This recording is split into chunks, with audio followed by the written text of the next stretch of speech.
Hello friends, welcome to our channel. Friends, आज की इस वीडियो में हम लोग पेपर 1 और पेपर 2 का जो हिंदी पेडागोगी है उसके बारे में पढ़ेंगे। ये लगभग जो है 15 मार्क्स का होता है, पेपर 1 में भी और पेपर 2 में भी। ठीक है, तो ये दोनों को आज हम लोग पढ़ेंगे। तो देखिए, हम लोग का जो पेडागोगी है और उससे बहुत सारे क्वेश्चन आते हैं। ठीक है, तो देखिए यहाँ पे जो है भाषा। ठीक है, भाषा के बारे में हम लोग जानेंगे कि भाषा किसे बोलते हैं। भाषा को हम लोग बोलते हैं इंग्लिश में लैंग्वेज। ठीक है, तो भाषा के माध्यम से हम अपने विचारों का आदान प्रदान करते हैं। भाषा के माध्यम से क्या करते हैं हम अपने विचारों का आदान प्रदान करते हैं। भाषा के माध्यम से हम सोचते हैं, महसूस करते हैं और चिंतन करते हैं। ठीक है, तो ये बहुत इम्पोर्टेंट पॉइंट है कि भाषा के माध्यम से हम क्या करते हैं, चिंतन करते हैं। चिंतन और भाषा का आपस में गहरा संबंध होता है। ठीक है, चिंतन और भाषा का आपस में क्या होता है, गहरा संबंध होता है। अब देखिए भाषा के प्रकार क्या होते हैं। तो भाषा कितने प्रकार का होता है, तो भाषा जो है 3 प्रकार का होता है। पहला होता है मौखिक भाषा, दूसरा होता है लिखित भाषा और तीसरा होता है सांकेतिक भाषा।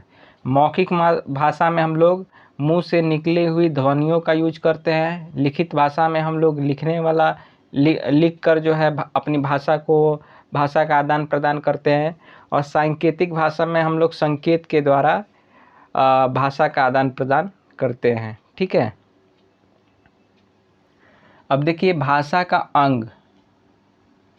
भाषा का अंग, ठीक है, तो भाषा के यहाँ पे 5 अंग दिए गए हैं। पहला है ध्वनि, दूसरा है वर्ण, तीसरा है शब्द, चौथा है वाक्य और पांचवा है लिपि। ठीक है, तो यहाँ पे कुछ पॉइंट है उसके बारे में हम लोग देख लेते हैं। पहला पॉइंट है कि भाषा यादृच्छिक होती है, यानी भाषा क्या होती है, स्वतंत्र होती है, जिसके माध्यम से हम अपने विचारों को प्रकट करते हैं। इसके माध्यम से क्या करते हैं, हम अपने विचारों को प्रकट करते हैं। भाषा क्या होती है, अस्थिर होती है, जिसमें हमेशा क्या होता है, बदलाव होते रहता है। जैसे बिहार में जाइएगा तो बिहार में भोजपुरी बोला जाता है, हिंदी बोला जाता है, अंग्रेजी आदि भाषा बोला जाता है। लेकिन जगह बदलने पर भाषा में भी क्या होता है, बदलाव होते रहता है। ठीक है, तो बिहार में बहुत सारे ऐसे जगह हैं जहाँ पे भोजपुरी बोला जाता है, मैथिली बोला जाता है, मगही बोला जाता है। तो समय और जगह बदलने पर क्या होता है, भाषा का जो है बदलाव, भाषा में भी बदलाव देखा जाता है। भाषा टाइम के अकॉर्डिंग और डिस्टेंस के अकॉर्डिंग बदलते रहता है। ठीक है, भाषा जो है टाइम के अकॉर्डिंग और डिस्टेंस के अकॉर्डिंग क्या होता है, बदलते रहता है। ठीक है, आगे देखते हैं।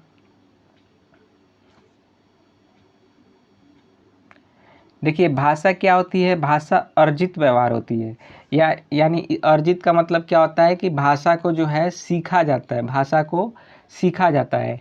तो भाषा क्या होता है, भाषा अर्जित व्यवहार होता है। और यहाँ पे अर्जित का मतलब होता है कि भाषा को सीखा जाता है। अर्जित मतलब सीखना, ठीक है, ग्रहण करना।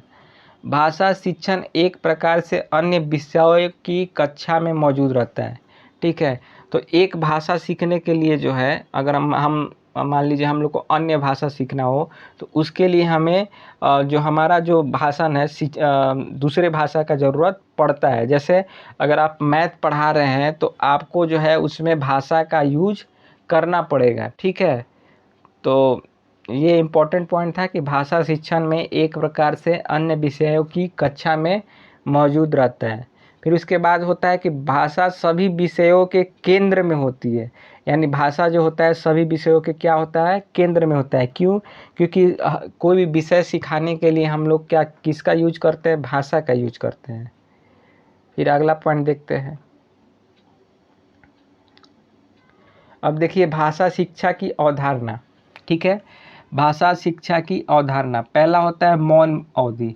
मौन अवधि में क्या होता है, जब टीचर क्लास में चुपचाप बैठकर बच्चों को ऑब्जर्व करता है कि वह अपने आप किताबों को पढ़े और खुद से सीखने का प्रयत्न करे, तो यह अवधि क्या कहलाता है, मौन अवधि कहलाता है। जैसे बच्चों से किताब पढ़वाना, यानी कभी जो है टीचर, आप लोग देखे होंगे कि टीचर आते हैं और बोलते हैं कि भाई अपना अपना बुक खोलो और पढ़ना स्टार्ट कर दो खुद से।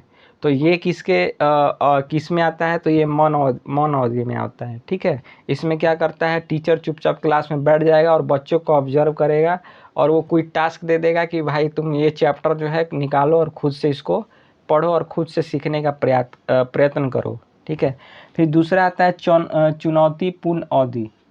दूसरा आता है चुनौतीपूर्ण अवधि।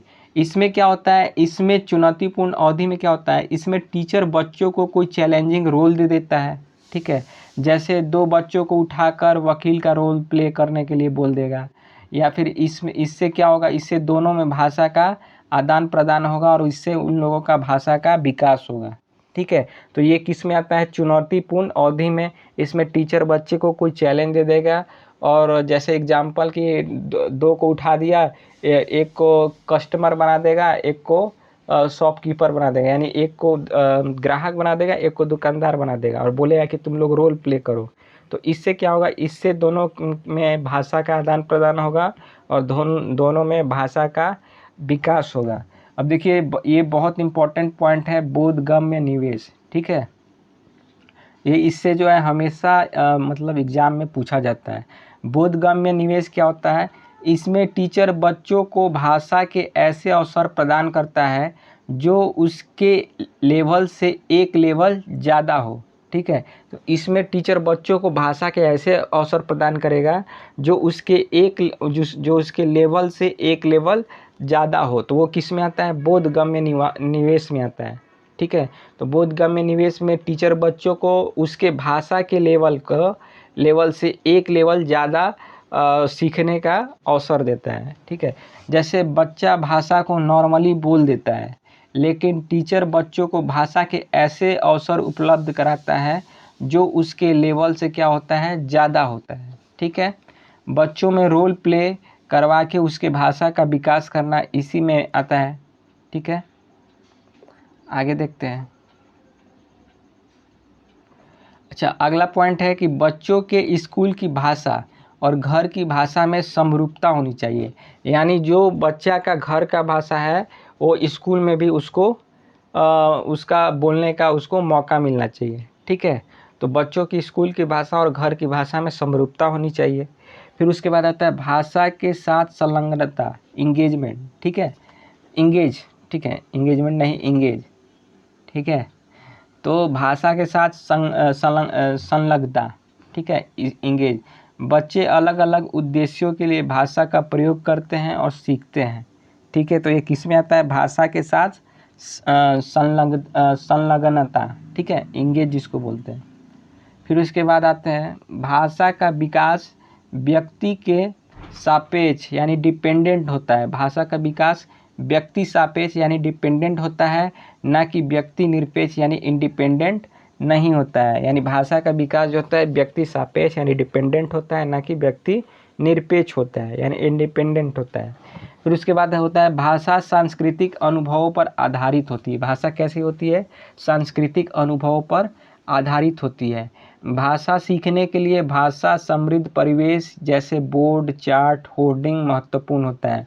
अब बोर्ड, चार्ट में होर्डिंग क्या होता है कि जैसे आप लोग कहीं देखे होंगे, रोड पे चलते हैं तो कोई ऐड रहता है, जैसे कुछ लिखा रहता है, जैसे कोई ठेला पे लिखा है, ठीक है, संजय चाट भंडार, दुर्गा चाट भंडार, तो वहाँ पे क्या लिखा रहता है, उससे क्या करता है, या फिर बहुत सारा बैनर देखता होंगे, तो उससे क्या होता है, भाषा सीखने के लिए भाषा मतलब उसमें क्या होता है, उसको मदद मिलता है। ठीक है, भाषा क्या होती है, एक नियमबद्ध व्यवस्था होती है। भाषा कैसी होती है, एक नियमबद्ध व्यवस्था होती है और भाषा व्यवस्थाओं की व्यवस्था है। ठीक है, प्रत्येक भाषा का क्या होता है, व्याकरण होता है और प्रत्येक भाषा का लिपि हो ऐसा आवश्यक नहीं होता है। ठीक है, हिंदी क्या है, हिंदी भारत की राजभाषा है। हिंदी क्या है, भारत की राजभाषा है, ना कि राष्ट्रभाषा है। ठीक है, तो हिंदी क्या है, भारत की राजभाषा है, ना कि क्या है, राष्ट्रभाषा। ठीक है, संविधान की 8वीं अनुसूची में 22 भाषाएं शामिल है। कौन कौन से हैं वे 22 भाषाएं, वो है असमिया, बांग्ला, गुजराती, हिंदी, कन्नड़, कश्मीरी, कोंकणी, मलयालम, मणिपुरी, मराठी, नेपाली, उड़िया, पंजाबी, संस्कृत, सिंधी, तमिल, तेलुगु, उर्दू, बोडा, संथाली, मैथिली, डोगरी। ठीक है, तो ये टोटल जो है संविधान के 8वीं सूची में 22 भाषाएं शामिल है और 6 शास्त्रीय भाषा शामिल है। ठीक है, 6 क्या है, शास्त्रीय भाषाएं शामिल है। अब ये कौन कौन से हैं इसको देख लेते हैं। ये शास्त्रीय भाषाएं कौन कौन से हैं, तमिल, तेलुगु, मलयालम, कन्नड़, संस्कृत और उड़िया।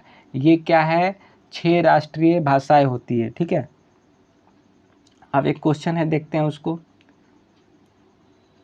निम्नलिखित में कौन सा भाषा के विषय में सत्य नहीं है। ठीक है, तो देखिए यहाँ पे पहला ऑप्शन है प्रत्येक भाषा की लिपि होती है। तो हम लोगों ने पढ़ा था कि प्रत्येक भाषा की लिपि हो ऐसा कोई ज़रूरी नहीं होता है। ठीक है, भाषा के लिए लिपि आवश्यक नहीं है, ये सही बात है। प्रत्येक भाषा का व्याकरण होता है, ये भी सही होता है। भाषा प्राथमिक रूप से मौखिक होता है, तो ये भी सही है कि हम लोग जो है जब भी भाषा का मतलब पहला बार जो यूज करते हैं वो क्या होता है, मौखिक होता है। फिर आगे देखते हैं।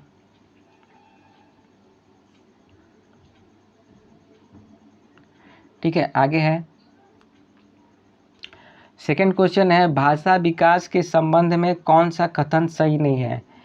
भाषा विकास व्यक्ति निरपेक्ष होता है, तो अभी हम लोगों ने पढ़ा था कि भाषा विकास जो होता है वो क्या होता है, व्यक्ति सापेक्ष होता है। क्या होता है, सापेक्ष होता है, यानी डिपेंडेंट होता है, ना कि इंडिपेंडेंट होता है।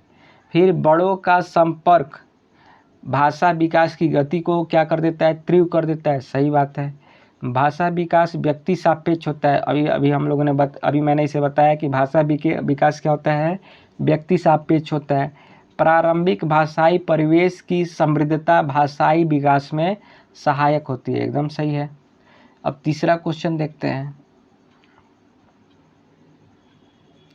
तीसरा क्वेश्चन है हमारा, क्या है, भाषा के साथ संलग्नता यानी इंगेज से क्या आशय है। शिक्षार्थी भाषा के नियम सीखते हैं, नहीं। अध्यापक भाषा अधिगम के लिए शिक्षार्थियों के साथ काम करते हैं, नहीं, इसका भी नहीं होगा। शिक्षार्थी शब्दों और वाक्यों का अर्थ समझे बगैर उन्हें डिकोड करते हैं, नहीं, ये भी नहीं होगा। शिक्षार्थी भिन्न भिन्न उद्देश्यों के लिए भाषा का प्रयोग करते हैं और सीखते हैं, तो ये चौथा हो जाएगा कि भाषा के साथ संलग्नता का क्या आशय है, तो शिक्षार्थी भिन्न भिन्न उद्देश्यों के लिए भाषा का प्रयोग करते हैं और सीखते हैं। अच्छा, संविधान की 8वीं अनुसूची में शामिल है, कौन सा भाषा शामिल है, तो बोडो। ठीक है, बोडो भाषा जो है संविधान की 8वीं अनुसूची में लगभग 22 भाषाएं शामिल है, उसमें बोडो हमारा उसमें है। ठीक है, आगे देखते हैं। आगे जो क्वेश्चन है इसमें 2 कथन दिया गया है, कथन ए अ और कथन ब। इस पे विचार करना है कि भाषा चिंतन प्रक्रिया से जुड़ी हुई है और भाषा संभाषण की संरचना और संभाषण कार्यों का अभ्यास करने में याद करती है। तो देखिए जो कथन अ है और कथन ब दोनों क्या है, सही है। तो हमारा ऑप्शन कौन सा हो जाएगा, अ और ब दोनों सही है। तीसरा कि भाषा चिंतन प्रक्रिया से जुड़ी होती है और भाषा संभाषण की संरचना और संभाषण कार्यों का अभ्यास करने में याद करती है। ठीक है, अब अगला देखते हैं।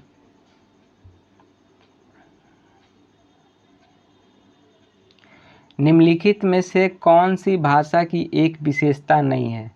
भाषा क्या होती है, यादृच्छिक होती है यानी स्वतंत्र होती है। तो ये मैंने अभी बताया था कि भाषा कैसी होती है, स्वतंत्र होती है। भाषा स्थिर होती है, तो भाषा स्थिर नहीं होती है या अस्थिर होती है, क्योंकि समय और जगह बदलने पे क्या होता है, भाषा में बदलाव देखा जाता है।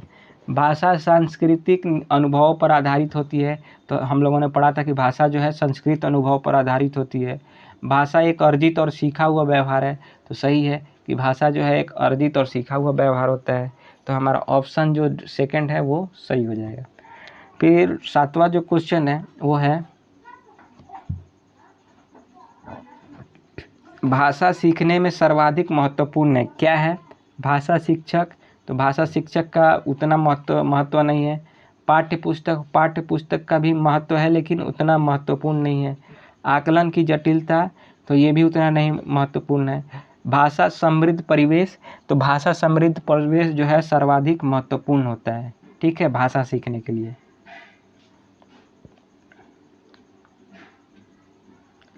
निम्नलिखित में से कौन सी भाषा शिक्षा की अवधारणा नहीं है? पहला है चुनौतीपूर्ण अवधि की परिकल्पना, दूसरा है बोधगम्य निवेश, तीसरा है मस्तिष्क क्षति एवं नियंत्रण, और चौथा है सकारात्मक पुनर्वलन। तो देखिए, भाषा शिक्षा की अवधारणा चुनौतीपूर्ण अवधि की परिकल्पना शामिल होता है उसमें बोधगम्य निवेश होता है, लेकिन मस्तिष्क क्षति एवं नियंत्रण इसमें नहीं होता है भाषा शिक्षा की अवधारणा, ठीक है। आइए देखते हैं। अच्छा देखिए, ये बहुत इम्पोर्टेंट है। भाषा एक्वाइजेशन यानी भाषा अर्जन एवं भाषा अधिगम, ठीक है, भाषा अर्जन एवं भाषा अधिगम, language acquisition and language learning, ठीक है। भाषा अर्जन को हम लोग बोलते हैं लैंग्वेज एक्वाइजेशन और भाषा अधिगम को बोलते हैं हम लोग लैंग्वेज लर्निंग, ठीक है। अब देखिए भाषा क्या होता है, देखिए भाषा अर्जन, जब बच्चा प्राकृतिक रूप से भाषा सीखता है तो उसे भाषा अर्जन कहते हैं। यह क्या होता है, एक प्राकृतिक प्रक्रिया होता है, यानी ये हमें मतलब अपने प्रकृति से प्राप्त होता है, यानी हमारे जो फैमिली है और इन्वायरमेंट है उससे प्राप्त होता है। भाषा अधिगम कौन सा होता है, जैसे हिंदी जो है, हिंदी क्या है, हमारा पहली भाषा है, ठीक है। तो हिंदी क्या हो गया, हिंदी को हम लोग को सीखने का ज़रूरत नहीं पड़ा, ये हमें अपने फैमिली से और हमारे आसपास के वातावरण से हम लोग इसको सीख गए, ठीक है। और ये देखिए भाषा अधिगम क्या होता है, जैसे मान लीजिए इंग्लिश लैंग्वेज, ठीक है, इंग्लिश भाषा, तो यह क्या होता है, द्वितीय भाषा यानी सेकेंड लैंग्वेज होता है। इसमें बच्चा क्या करता है, भाषा अर्जन में अनुकरण करके सीखता है। भाषा अर्जन में बच्चा क्या करता है, अनुकरण करके सीखता है, लेकिन भाषा अधिगम में क्या होता है, इसमें नियम और व्याकरण की ज़रूरत होती है। अच्छा, भाषा अर्जन क्या होता है, परिवार से शुरू होती है, ठीक है, लेकिन जो भाषा अधिगम होता है यह विद्यालय से शुरू होता है। जैसे इंग्लिश जो है, इंग्लिश हमारे विद्यालय में से माने पढ़ाई जाती है। चौथा देखते हैं, चौथा पॉइंट, जो हमारा भाषा अर्जन होता है यह सहज, सिंपल और स्वाभाविक यानी सिंपल और नेचुरल होता है, जबकि जो भाषा अधिगम होता है इसमें ज़्यादा प्रयास और ज़्यादा ये क्या होता है, जटिल होता है, ठीक है।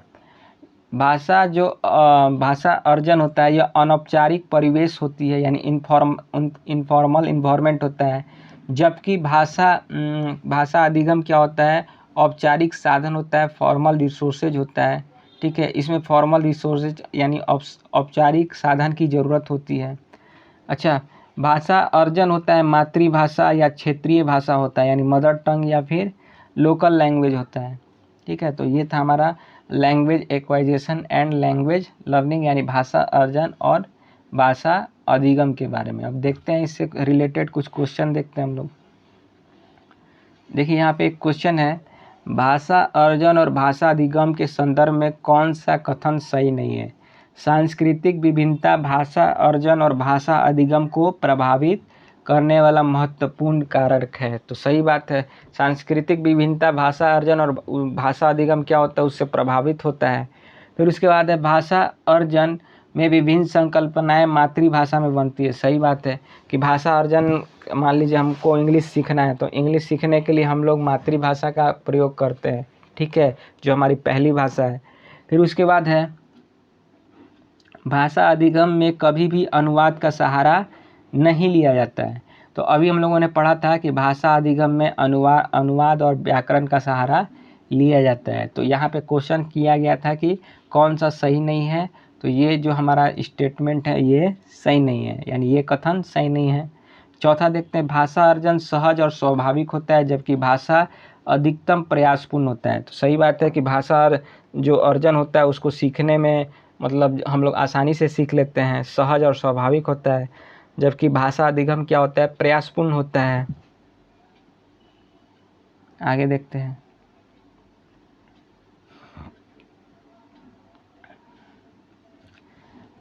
10th क्वेश्चन है कि निम्नलिखित में से कौन सा एक भाषा अधिगम के संबंध में नहीं होता है। ठीक है, संबंध में सही है। ठीक है, निम्नलिखित में से कौन सा एक भाषा अधिगम के संबंध में सही है, यानी यहाँ पे हम लोग पॉजिटिव देखना है। तो भाषा अधिगम केवल भाषा की पाठ्य पुस्तकों को पढ़ने से होता है, तो नहीं। भाषा अधिगम जो है टीचर से भी हो सकता है और प्रैक्टिस से भी हो सकता है, व्याकरण से हो सकता है, अनुवाद विधि से हो सकता है। भाषा अधिगम की गति मुद्रित एवं लिखित समृद्ध परिवेश में बढ़ जाती है। तो सही बात है कि भाषा अधिगम की गति जो है मुद्रित एवं लिखित समृद्ध परिवेश में बढ़ जाती है। विज्ञान तथा गणित सीखने के लिए भाषा अधिगम की आवश्यकता नहीं होती है। तो अभी हम लोगों ने पढ़ा था कि कोई भी विषय को सीखने के लिए भाषा अधिगम की आवश्यकता होती है। ठीक है, तो ये कथन क्या है, गलत है। भाषा अधिगम अचेतन होता है, नहीं, भाषा अधिगम चेतन होता है। तो हमारा सेकंड आंसर सही हो जाएगा कि भाषा अधिगम की गति मुद्रित एवं लिखित समृद्ध परिवेश में बढ़ जाती है। आगे देखते हैं भाषा कौशल। देखिए, भाषा कौशल जिसको बोलते हैं लैंग्वेज स्किल, अभिव्यक्तात्मक कौशल जिसको इंग्लिश में बोलते हैं प्रोडक्टिव स्किल, और एक होता है ग्रहणात्मक कौशल जिसको बोलते हैं रिसेप्टिव स्किल। प्रोडक्टिव मतलब प्रोडक्ट करना, और रिसिप्ट मतलब रिसीव करना। ठीक है, तो इसमें क्या होता है, भाषा कौशल दो टाइप का होता है, एक प्रोडक्टिव स्किल और रिसिप्टिव स्किल, यानी अभिव्यक्तात्मक कौशल और ग्रहणात्मक कौशल। ठीक है, प्रोडक्टिव अभिव्यक्तात्मक कौशल में क्या क्या आता है, इसमें आता है बोलना और लिखना, और जबकि ग्रहणात्मक कौशल में क्या क्या आता है, सुनना और पढ़ना। ठीक है, अब देखिए इंटरकनेक्ट, अंतर संबंधित। अंतर संबंधित क्या होता है, अंतर संबंधित इंटरकनेक्ट, भाषा के चारों कौशल अंतर संबंधित होते हैं। ठीक है, ये जितने भी चारों कौशल था, पढ़ना, लिखना, सुनना, बोलना, ये क्या है, आपस में इंटरकनेक्ट होते हैं। भाषा के कौशल कभी भी एक क्रम में नहीं सीखे जाते हैं, सभी एक साथ सीखे जाते हैं। ठीक है, तो भाषा के कौशल जो होते हैं कभी भी एक क्रम यानी सीक्वेंस में नहीं सीखे जाते हैं, सभी को क्या होता है, एक साथ सीखा जाता है। अब यहाँ पे एक क्वेश्चन है कि भाषा कौशल के संबंध में कौन सा कथन सही नहीं है। ठीक है, तो भाषा कौशल एक क्रम में ही अर्जित किए जाते हैं। तो अभी हम लोगों ने क्या पढ़ा कि भाषा के कौशल कभी भी एक क्रम में नहीं सीखे जाते, तो ये ऑप्शन हमारा गलत हो जाएगा। तो पहला आंसर हम लोग का सही है। ठीक है, फिर उसके बाद है भाषा कौशल एक दूसरे को प्रभावित करते हैं। तो सही बात है, भाषा कौशल एक दूसरे को प्रभावित करते हैं। भाषा कौशल एक दूसरे से संबंधित होते हैं। तो अभी हम लोगों ने पढ़ा कि ये अंतर संबंधित होते हैं, यानी इंटरकनेक्ट होता है, तो ये भी सही है। भाषा कौशल एक क्रम में अर्जित नहीं किए जाते हैं, तो ये भी सही है कि भाषा कौशल जो है एक क्रम में अर्जित नहीं किए जाते हैं। आगे देखते हैं शिक्षण विधि। ठीक है, शिक्षण विधि क्या होता है, शिक्षण विधि जिसको हम लोग, शिक्षण विधि बहुत टाइप का होता है, जैसे व्याकरण अनुवाद विधि जी, ये सबसे प्राचीन विधि होता है, इसको हम लोग शास्त्रीय विधि भी बोलते हैं। क्या होता है व्याकरण अनुवाद विधि, इस विधि में दूसरी भाषा का व्याकरण पहले पढ़ाया जाता है। इस विधि में क्या होता है, दूसरी भाषा का व्याकरण पहले पढ़ाया जाता है। जैसे संस्कृत या इंग्लिश सीखना होगा तो हम उसका व्याकरण और उसके नियम बताकर भाषा की शिक्षा प्रदान करते हैं। इस विधि में बोलने के बजाय लिखने और पढ़ने पर अधिक बल दिया जाता है, यानी व्याकरण अनुवाद विधि जो होता है सबसे प्राचीन विधि होता है और इसे शास्त्रीय विधि भी बोलते हैं। इस विधि में किसी भी दूसरी भाषा का व्याकरण पहले पढ़ाया जाता है। जैसे संस्कृत या इंग्लिश सिखाते समय हम उसका क्या करते हैं, व्याकरण और उसके नियम बताकर भाषा की शिक्षा प्रदान करते हैं। इस विधि में बोलने के बजाय लिखने और पढ़ने पर अधिक बल दिया जाता है। ठीक है, फिर उसके बाद आता है दूसरा जो विधि है वो है प्राकृतिक विधि, जिसे नेचुरल मेथड बोलते हैं। ठीक है, इंग्लिश में। इस विधि में क्या होता है तो इस विधि में दूसरी भाषा को सिखाने के लिए सुनने और बोलने पर जोर दिया जाता है ताकि वे वांछित रूप से परिचित हो जाए। इस प्रकार वे दूसरी भाषा को उसी तरह सीखेंगे जैसे अपनी मातृभाषा सीखते हैं। तो नेचुरल मेथड में क्या होता है, इसमें सुनने और बोलने पर ज़्यादा जोर दिया जाता है ताकि वे वांछित रूप से क्या हो जाए, भाषा से परिचित हो जाएं। इस प्रकार वे दूसरी भाषा को उसी तरह सीखते हैं जैसे वे अपनी मातृभाषा को सीखते हैं। फिर उसके बाद आता है मस्तिष्क उद्वेलन विधि। मस्तिष्क उद्वेलन विधि यानी ब्रेन स्टॉर्मिंग मेथड, ठीक है। तो ये इम्पोर्टेंट है, ब्रेन स्टॉर्मिंग मेथड, ठीक है। इसमें क्या होता है, बच्चों को एक समस्या देकर उसका समाधान कराया जाता है। यानी बच्चा जो है, बच्चा को कोई एक समस्या दे दिया जाएगा और उससे उसका समाधान कराया जाएगा। अब समस्या समाधान करने के लिए बच्चा जो है भाषा का प्रयोग करेगा। तो ये इसको क्या बोलते हैं, ब्रेन स्टॉर्मिंग मेथड। फिर उसके बाद आता है डायरेक्ट मेथड यानी प्रत्यक्ष विधि, ठीक है। अगला जो विधि है वो क्या है, प्रत्यक्ष विधि, जिसे डायरेक्ट मेथड बोलते हैं। इसमें किसी भाषा को सीधे सिखाया जाता है। यानी उसको जो है, जैसे एग्जाम्पल के लिए मैं देता हूँ कि मान लीजिए कोई इंडिया का आदमी है, उसको ब्रिटेन भेज दिया जाता है। तो इंडिया वाला जो आदमी है वो क्या जानता है, हिंदी जानता है। और ब्रिटेन में क्या बोला जाता है, तो इंग्लिश बोला जाता है। तो जब वो उस वहाँ पे बहुत सारे आदमी से मिलेगा, वहाँ के परिवेश में, वातावरण में रहेगा, तो वो तो हिंदी बोलेगा नहीं, क्योंकि वहाँ पे तो कोई हिंदी बोलता नहीं है। तो वहाँ से वो बोलते माने सुनते सुनते मतलब वो क्या करेगा, सीखेगा। फिर कुछ दिन बाद उसको समझने लगेगा, फिर बोलना स्टार्ट कर देगा। तो यहाँ पे क्या होता है, इसमें मातृभाषा का प्रयोग नहीं होता है। यहाँ पे वो भाषा कैसे सीखता है, इन्वायरमेंट से सीखता है। तो ये जो भाषा सीखने का जो विधि होता है वो क्या कहलाता है, डायरेक्ट मेथड होता है। इसमें वो जो है इन्वायरमेंट से भाषा ग्रहण करता है। अब देखिए यहाँ पे क्वेश्चन है, व्याकरण अनुवाद विधि में नहीं है, क्या नहीं है, मातृभाषा द्वारा सीखने को बढ़ावा देना। तो व्याकरण अनुवाद विधि में क्या होता है, मातृभाषा द्वारा सीखने को बढ़ावा दिया जाता है। व्याकरण को महत्व देना, तो व्याकरण अनुवाद विधि में व्याकरण को महत्व दिया जाता है। विद्यार्थियों के संप्रेषण यानी बोलने, संप्रेषण कौशल यानी बोलने का संवर्धन करना। तो देखिए इसमें क्या होता है, विद्यार्थियों को बोलने पे कम जोर दिया जाता है, यानी उसका संवर्धन नहीं किया जाता है। तो ये मेथड नहीं होगा। विद्यार्थियों को भाषा के धारा प्रवाह प्रयोग करने में योग बनाना, तो ये तो मतलब होता है इसमें। हमारा जो थर्ड ऑप्शन है वो सही हो जाएगा, ठीक है।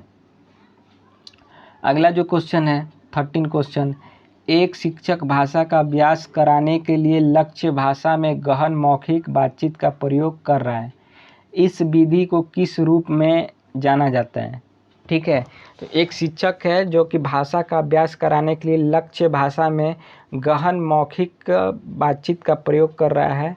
तो इस विधि को किस रूप में जाना जाता है, तो वो जाना जाता है प्राकृतिक विधि, ठीक है। शास्त्रीय विधि नहीं होगा क्योंकि इसमें लिखने पर ज़्यादा जोर दिया जाता है। द्विभाषीय विधि भी नहीं होगा, श्रव्य भाषिक विधि भी नहीं होगा। अगला देखते हैं। अगला क्वेश्चन है, भाषा सीखने की कौन सी विधि मातृभाषा को मध्यस्थता बनाए बिना दूसरी भाषा को सीखने में सहायक होती है। तो हम लोगों ने पढ़ा था प्रत्यक्ष विधि। इसमें क्या होता है, इसमें कोई दूसरी भाषा यानी हम लोग की मातृभाषा के बिना हम लोग जो है इसको सीखते हैं। इसमें क्या दिया जाता है, इन्वायरमेंट दिया जाता है, यानी वातावरण से वो सीखता है। जैसे एग्जाम्पल था, इंडिया से किसी को भेज दिया जाए ब्रिटेन में, तो वो वहाँ के माहौल में रह के वहाँ की भाषा सुन के क्या होता है, वो समझने लगता है, फिर धीरे धीरे उसको बोलने लगता है, ठीक है। तो अनुवाद विधि नहीं होता है, द्विभाषी विधि नहीं होता है, प्रत्यक्ष विधि नहीं होता है, डायरेक्ट मेथड होता है, ठीक है। अगला क्वेश्चन है,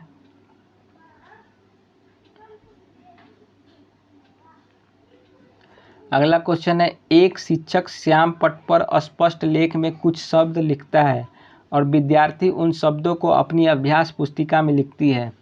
निम्नलिखित में से कौन सी विधि वर्तनी सिखाने की इस तकनीक से मेल खाती है, ठीक है। एक शिक्षक है जो कि श्याम पट पर स्पष्ट लेख में कुछ शब्द लिखता है और विद्यार्थी क्या करते हैं, उन शब्दों को अपनी अभ्यास पुस्तिका में लिखते हैं। तो ये कौन सी विधि वर्तनी सिखाने की इस तकनीक से मेल खाती है।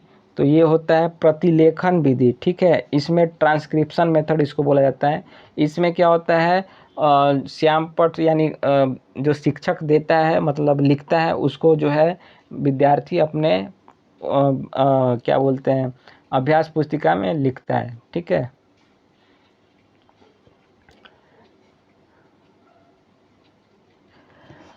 व्याकरण शिक्षण हेतु सबसे उपयोगी विधि कौन सी है? लेक्चर विधि? नहीं, लेक्चर विधि नहीं होता है, आगमन विधि, ठीक है। आगमन विधि में क्या होता है, आगमन में पहले क्या बताया जाता है, रूल बताया जाता है, ठीक है। फिर उसके बाद उसको एग्जाम्पल दिया जाता है,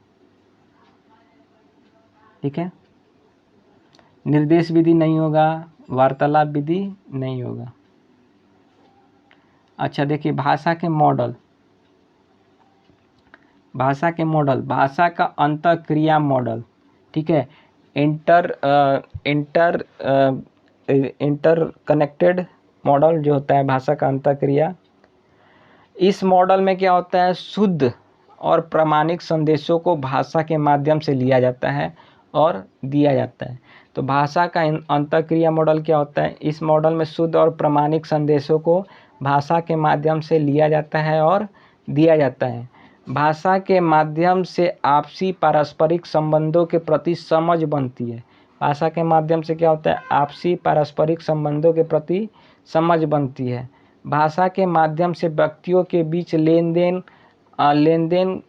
क्या होता है, आसानी से किया जाता है, ठीक है। भाषा के माध्यम से व्यक्तियों के बीच लेन देन आसानी से किया जाता है। इस मॉडल में क्लास में टीचर और स्टूडेंट के बीच प्रभावशाली शिक्षण भी होता है, ठीक है। तो भाषा का अंतःक्रिया मॉडल क्या कहता है कि इस मॉडल में शुद्ध और प्रामाणिक संदेशों को भाषा के माध्यम से लिया जाता है और दिया जाता है।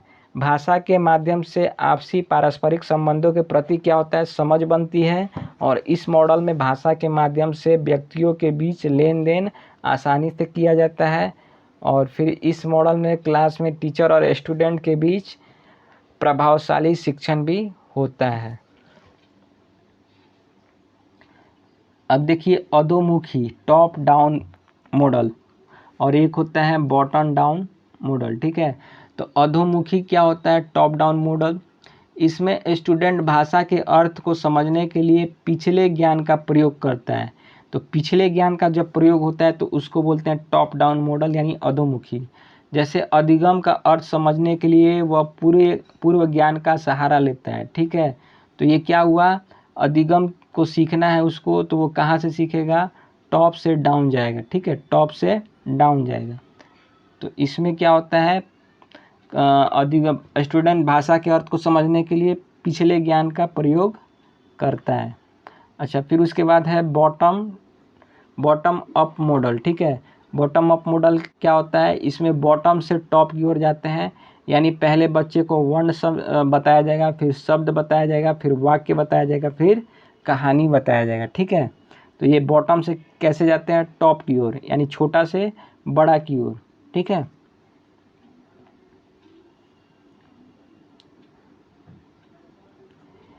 एक व्यक्ति अपने पूर्व ज्ञान का उपयोग करके अर्थगत वाक्यात्मक संकेत बनाती है और फिर अन्य विशिष्ट जानकारी पर जाती है। यहाँ पाठक पढ़ने का कौन सा मॉडल अपनाती है, ठीक है। तो एक व्यक्ति है अपने पूर्व ज्ञान का उपयोग करके अर्थगत, ठीक है, अर्थगत और वाक्यात्मक संकेत बनाती है और फिर अन्य विशिष्ट जानकारी पर जाती है। यहाँ पाठक पढ़ने का कौन सा मॉडल अपनाती है, तो ऐसा मॉडल जिसमें अपने पूर्व ज्ञान का उपयोग करके मतलब सीखा जाता है, तो वो क्या कहलाता है, वो कहलाता है टॉप टू डाउन मॉडल, ठीक है, टॉप टू डाउन मॉडल कहलाता है। बॉटम अप मॉडल में क्या होता है, छोटी चीज़ों से लेकर छोटा मतलब बेसिक से एडवांस तक जाया जाता है, ठीक है। अब आते हैं लेखन, राइटिंग। देखिए, लेखन कैसा होना चाहिए, लेखन सुसंगतिक होना चाहिए, आपके सब्जेक्ट से रिलेटेड होना चाहिए, ठीक है। इसका उद्देश्य कैसा होना चाहिए, स्पष्ट होना चाहिए, इसमें व्याकरण की शुद्धता होनी चाहिए, इसके अंदर रचनात्मकता होनी चाहिए, आपके बच्चों के विचारों को प्रोत्साहन देना चाहिए। ठीक है, तो लेखन कैसा होना चाहिए? लेखन जो है सुसंगति होना चाहिए और ये आपके सब्जेक्ट से क्या होना चाहिए? रिलेटेड होना चाहिए। इसका उद्देश्य स्पष्ट होना चाहिए। इसमें व्याकरण की शुद्धता होनी चाहिए।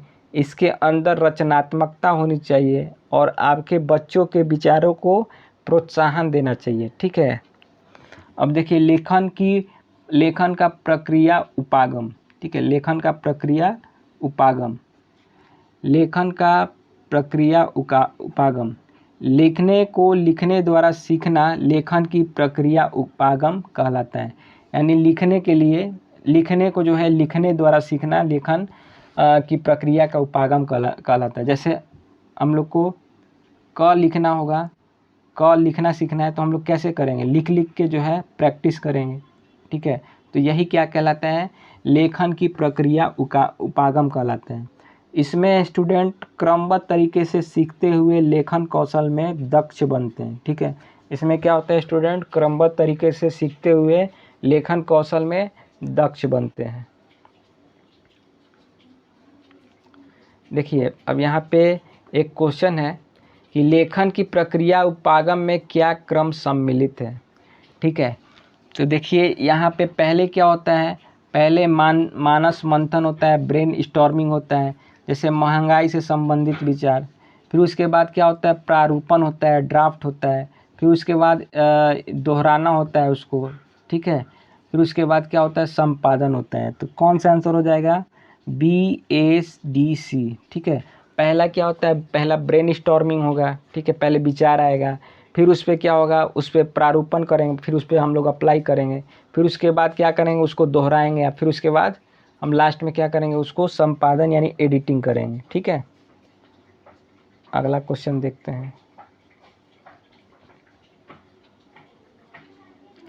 देखिए, लिखना सीखने में कीरम काटे स्क्रिबलिंग एक महत्वपूर्ण भाग है क्योंकि बच्चे प्रयास करते हैं। स्क्रिबलिंग मतलब बच्चा जो है पहले एकदम ऐसे ऐसे लिखता है, तो उसी को क्या बोलते हैं? स्क्रिबलिंग बोलते हैं। जिस दिन से उन्होंने पेन या पेंसिल पकड़ी उस दिन से शब्द एवं अक्षर लिखने को स्क्रिबलिंग कहते हैं। ठीक है, जिस दिन से उन्होंने पेन या पेंसिल पकड़ी तो उस दिन से वो क्या कहलाता है? शब्द एवं अक्षर लिखने का क्या कहलाता है? वो स्क्रिबलिंग कहलाता है। अपने लिए चिन्हों से अर्थ निकालना। ठीक है, तो स्क्रिबलिंग का अर्थ क्या होता है? अपने मतलब मान लीजिए ये लिख देगा ऐसे और वो बोलेगा ये क है। ठीक है, तो यहाँ पे कौन सा ऑप्शन हो जाएगा? सेकंड हो जाएगा कि अपने लिए चिन्हों से अर्थ निकालना। पढ़ने लिखने एवं संख्या ज्ञान में कुछ समझ, तो ये नहीं होगा। वयस्कों की नकल करना, ये भी नहीं होगा। अगला देखते हैं।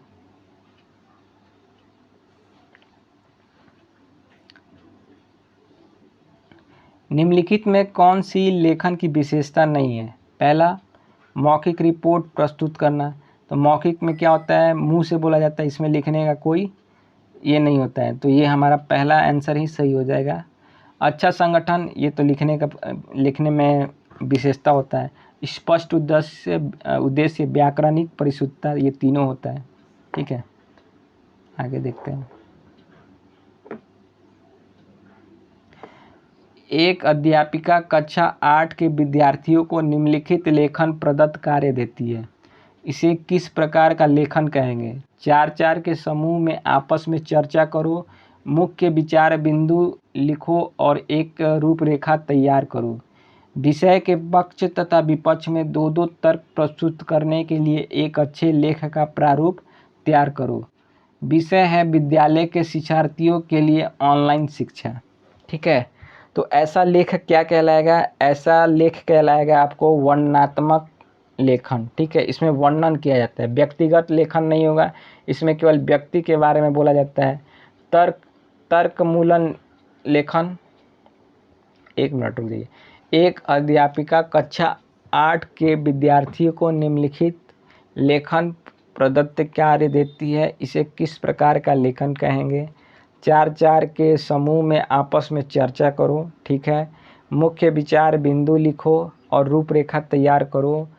विषय के पक्ष तथा विपक्ष में 2-2 तर्क प्रस्तुत करने के लिए एक अच्छे लेखक का प्रारूप करो। ठीक है, तो यहाँ पे तर्क करना है। ठीक है, ग्रुप में, तो ये हमारा ऑप्शन क्या हो जाएगा, सही हो जाएगा। ठीक है, तर्क मूलक लेखन। वृत्तांतात्मक लेखन क्या होता है, घटना के बारे में बताना होता है। तो पानी पी ले।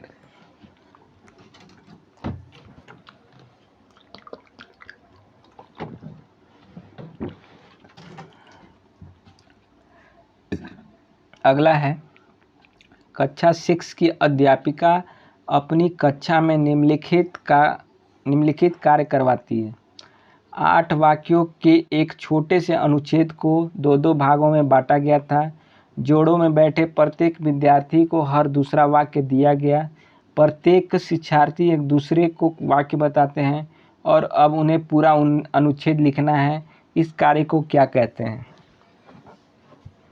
देखिए, कक्षा 6 की अध्यापिका अपनी कक्षा में निम्नलिखित कार्य करवाती है। क्या करवाती है? 8 वाक्यों के एक जोड़े से अनुच्छेद को 2 भागों में बांटा गया था। जोड़े में बैठे प्रत्येक विद्यार्थी को हर दूसरा वाक्य दिया गया।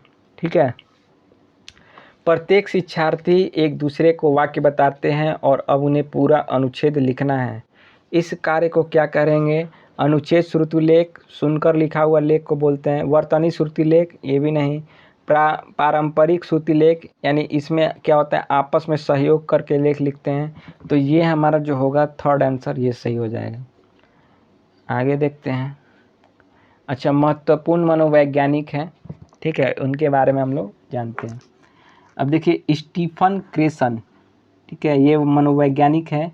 इन्होंने कहा कि यह एक भाषाविद है। यह एक क्या थे? एक भाषाविद थे जो अमेरिका के थे। ठीक है, इन्होंने सेकेंड लैंग्वेज एक्वाइजेशन SLA, द्वितीय भाषा अर्जन का सिद्धांत दिया था। ठीक है, कि बच्चा दूसरी भाषा का भी अर्जन कर लेता है। ठीक है, जैसे मातृभाषा क्या हो गया हम लोग का, हिंदी हो गया। दूसरी भाषा क्या हो गया, इंग्लिश हो गया। तो दूसरी भाषा का भी अर्जन कर सकता है जब उसको क्या होगा, इन्वायरमेंट उस टाइप का मिलेगा। यानी आप इंग्लिश मीडियम स्कूल में जाइएगा तो वहाँ पे क्या होंगे कि अलाउ रहता है कि कोई स्कूल में अलाउ रहता है कि यहाँ पे भाई इंग्लिश नहीं बोलना है, केवल हिंदी नहीं बोलना है, केवल इंग्लिश बोलना है। तो वो उस इन्वायरमेंट से वो दूसरी भाषा को भी सीख सकता है। तो ये किसने दिया था? तो ये दिया था स्टीफन क्रेसन ने। दूसरी भाषा अर्जन से संबंधित इन्होंने 5 परिकल्पनाएं दी। पहला क्या है? पहला है अर्जन अधिगम परिकल्पना, एक्वाइजेशन लर्निंग हाइपोथेसिस। इसमें क्या होता है? तो इसमें बच्चा दूसरी भाषा को एक्वायर कर लेता है। दूसरी भाषा को क्या कर लेता है? एक्वायर कर लेता है। तो इसलिए इसको क्या बोलते हैं? Acquisition learning hypothesis. ठीक है, अर्जन अधिगम परिकल्पना, इसमें बच्चा दूसरी भाषा को एक्वायर कर लेता है, यानी अर्जन कर लेता है। फिर दूसरा है हमारा निगरानी, यानी मॉनिटर हाइपोथेसिस। एक्वायर करने के बाद उसका वह मॉनिटरिंग, निगरानी करता है। जैसे प्राकृतिक हो गया, तो प्राकृतिक को क्या कर लिख दिया, वो प्राकृतिक लिख दिया। ठीक है, फिर उसके बाद तीसरा है हमारा निवेश इनपुट हाइपोथेसिस। बच्चों को ऐसे इनपुट देने चाहिए जो बोधगम्य हो। ठीक है, जैसे स्कूल कोचिंग, यूट्यूब, ये सब क्या होता है? एक्स्ट्रा इनपुट हो गया। ठीक है, फिर बोधगम्य निवेश क्या होता है? बच्चों को ऐसे निवेश, यानी ऐसे निवेश अवसर या उपलब्ध कराना जो उनके भाषा से एक स्तर ऊपर हो, वो क्या कहलाता है? बोधगम्य निवेश कहलाता है। चौथा है भावात्मक फिल्टर, अफेक्टिव फिल्टर हाइपोथेसिस। जब बच्चा इमोशनली रूप से कनेक्टेड रहेगा तो वो मोटिवेटेड रहेगा और किसी दूसरी भाषा को अच्छे तरीके से सीख जाएगा। यानी भावात्मक फ़िल्टर क्या होता है? भावात्मक फ़िल्टर में जब बच्चा इमोशनली रूप से कनेक्टेड रहेगा तो वो मोटिवेटेड रहेगा, तो वो किसी भी दूसरी भाषा को अच्छे तरीके से सीख जाएगा। फिर उसके बाद आता है प्राकृतिक क्रम, नेचुरल ऑर्डर हाइपोथेसिस। ठीक है, नेचुरल ऑर्डर हाइपोथेसिस। और ये भाषा को प्राकृतिक क्रम में बिना किसी प्रेशर के सीखेगा, जैसा कि वह मातृभाषा को सीखता है। तो ये क्या कहलाता है? Natural order hypothesis. प्राकृतिक क्रम कहलाता है। ठीक है, अब देखिए नॉम चॉम्स्की। ठीक है, ये बहुत इम्पोर्टेंट है। नॉम चॉम्स्की, ठीक है, क्या इनका कहना था कि बच्चों में भाषा सीखने की जन्मजात क्षमता होती है। हमारे माइंड के अंदर एक डिवाइस होता है जिसका नाम होता है लैंग्वेज एक्वाइजेशन डिवाइस, जिसको शॉर्ट में एलएडी यानी लैड बोलते हैं। इसका काम यूनिवर्सल ग्रामर, सार्वभौमिक व्याकरण के नियम को प्रतिपादित करता है, जिससे किसी भी भाषा के नियमों को सीख जाता है और किसी भाषा को जन्मजात सीखने की क्षमता रखता है। तो नॉम चॉम्स्की ने कहा था कि बच्चों में भाषा सीखने की जन्मजात क्षमता होती है। हमारे माइंड के अंदर एक डिवाइस होता है जिसका नाम क्या होता है, लैड यानी लैंग्वेज एक्वाइजेशन डिवाइस होता है, जिसका काम यूनिवर्सल ग्रामर, सार्वभौमिक व्याकरण के नियमों को प्रतिपादित करता है, जिससे किसी भाषा के नियमों को वो क्या करता है, सीख जाता है और किसी भाषा को जन्मजात सीखने की क्षमता रखता है। इन्होंने क्या किया, 2 संरचनाएं बताई इसकी। ठीक है, इन्होंने 2 संरचनाएं बताई, कौन कौन सा है, तो पहला है सतही संरचना और दूसरा है गहरी संरचना। सतही संरचना में क्या होता है, इसमें बच्चा शब्दों के बारे में जान पाता है और उसके अर्थों के बारे में उसे कुछ नहीं पता होता है, जैसे माता, खाना, पिता, स्कूल। तो इसमें क्या होता है, बच्चा शब्दों के बारे में तो जान जाता है लेकिन उसके अर्थ के बारे में उसे कुछ पता नहीं होता है। फिर उसके बाद होता है दूसरा होता है गहरी संरचना। इसमें बच्चा शब्दों के अर्थों के बारे में जानना शुरू कर देता है। ठीक है, जैसे माता किसे कहते हैं, खाना क्या होता है, स्कूल क्या होता है, पिता क्या होता है। ठीक है, ये सब के बारे में जानना शुरू कर देता है, तो इसको क्या बोलते हैं, गहरी संरचना बोलते हैं। अब आते हैं वाइगोत्स्की का सिद्धांत के बारे में। ठीक है, वाइगोत्स्की का क्या कहना था, तो वाइगोत्स्की ने एक सिद्धांत दिया कि बच्चा समाज और संस्कृति से इंटरैक्ट करके सीखता है, इसलिए इस सिद्धांत को सामाजिक सांस्कृतिक सिद्धांत कहते हैं। इन्होंने सबसे महत्वपूर्ण 3 चीज़ों को माना। क्या क्या माना, पहला लैंग्वेज को माना, दूसरा सोसाइटी को माना और तीसरा कल्चर को माना। तो वाइगोत्स्की का कहना था कि बच्चा समाज और संस्कृति से इंटरैक्ट करके सीखता है, इसलिए इस सिद्धांत को सामाजिक सांस्कृतिक सिद्धांत कहते हैं।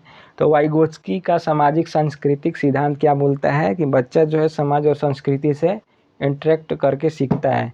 इसके लिए उन्होंने 3 चीज़ों को सबसे महत्वपूर्ण माना। पहला माना लैंग्वेज को, दूसरा सोसाइटी को, तीसरा कल्चर को। अब क्या है,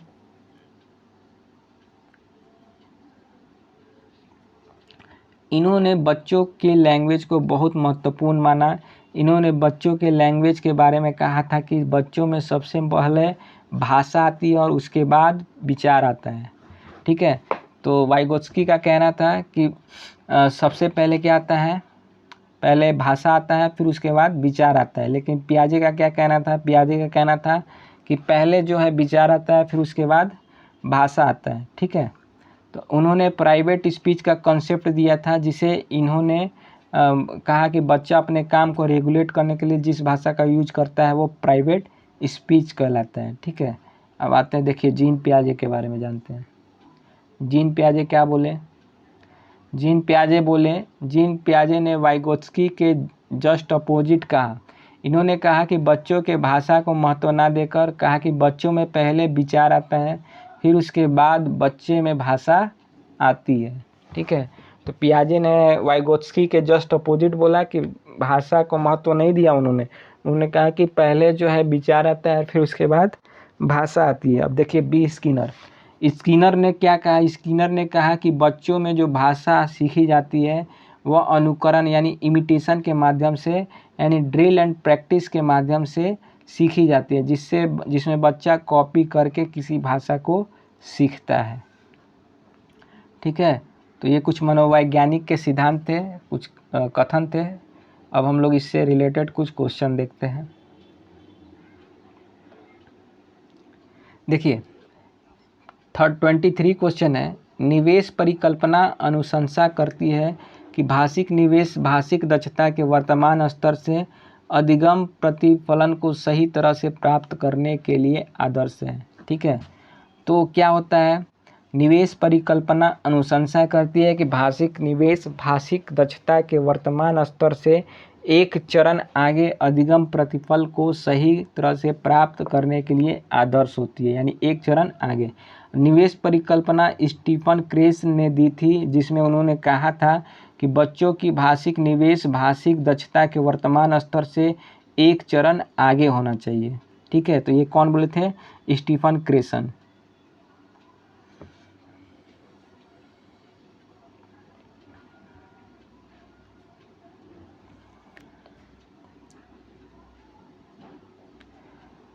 बच्चे सामाजिक अंतःक्रिया से भाषा सीखते हैं, यह विचार किसका है?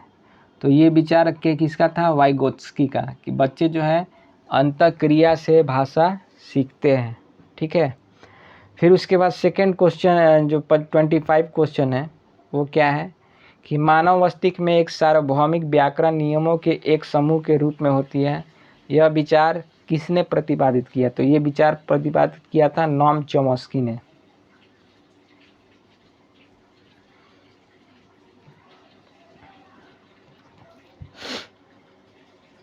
देखिए